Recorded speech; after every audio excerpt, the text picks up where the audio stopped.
Ready, start. Mr. Vice Chairman, I rise not only to oppose the bill that has been brought before this House today, but to express the hollowness of the objects and reasons which the Minister has just placed before the House. I come to the point and I will have to give a little background because this is the first legislation of its kind in this country which was brought forward in 1969.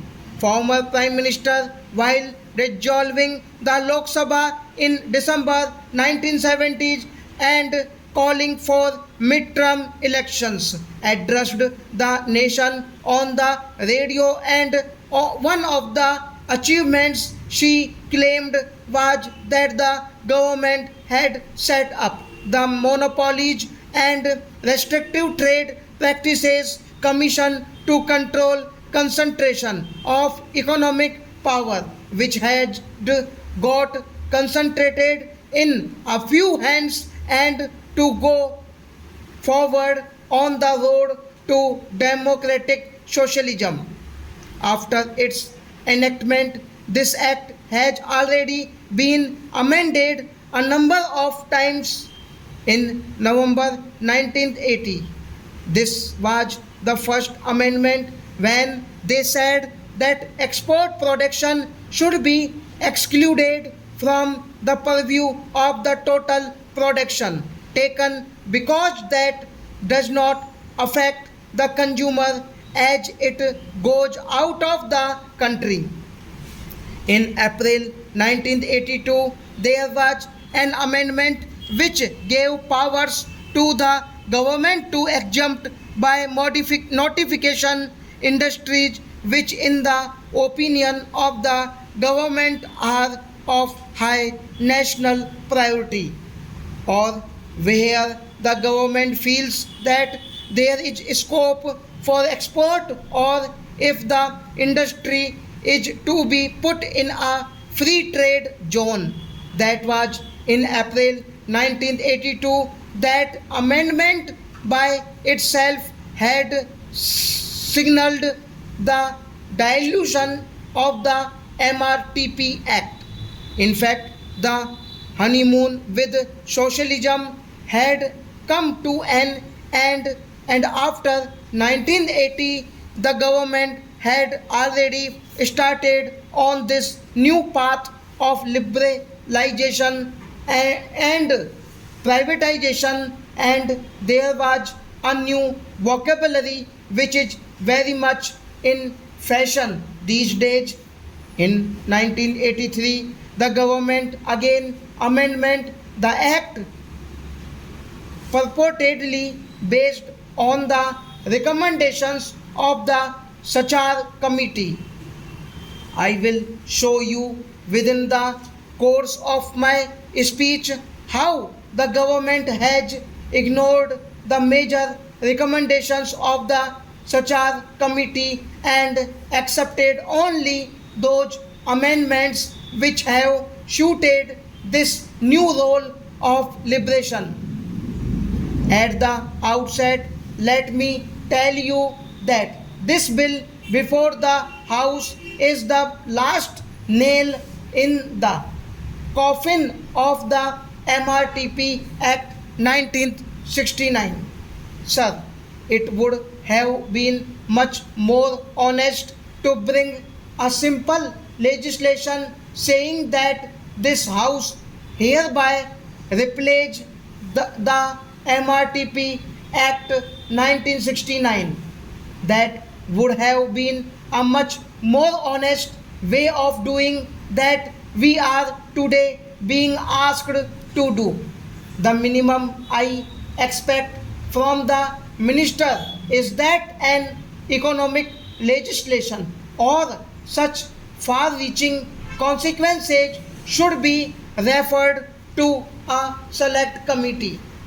In this House and in the Lok Sabha also, from the time of Pandit Jawaharlal Nehru, there has been a very healthy practice that every complicated piece of legislation is referred to a select committee. In recent times, the government has given a total go by to the system. Last year, both the houses of parliament passed the direct taxes bill without even understanding the clauses, and the government and parliament were embarrassed later because that cannot be implemented and it has to be amended again.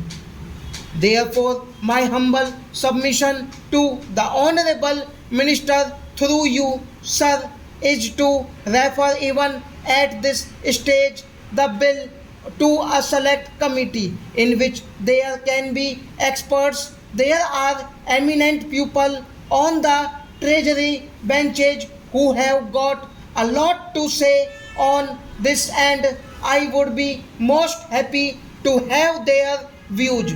But under the present system, they are unable to oppose the bill and the bill will go through.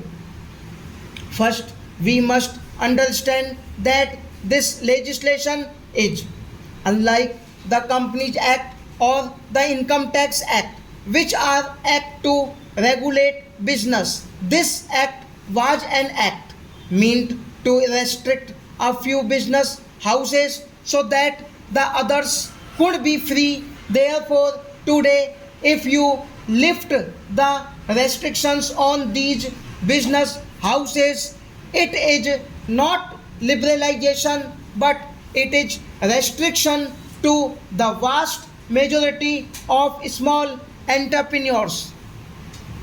The phraseology itself is wrong and the impression created is as if they are loosening.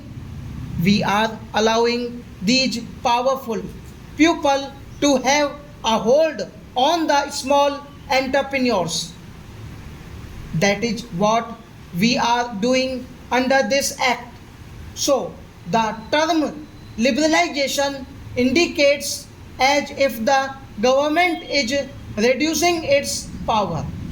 No, what we are doing is that a whole bunch of small and medium entrepreneurs will now be again open to competition from these large houses which the entire government in its wisdom wanted to restrict through this act.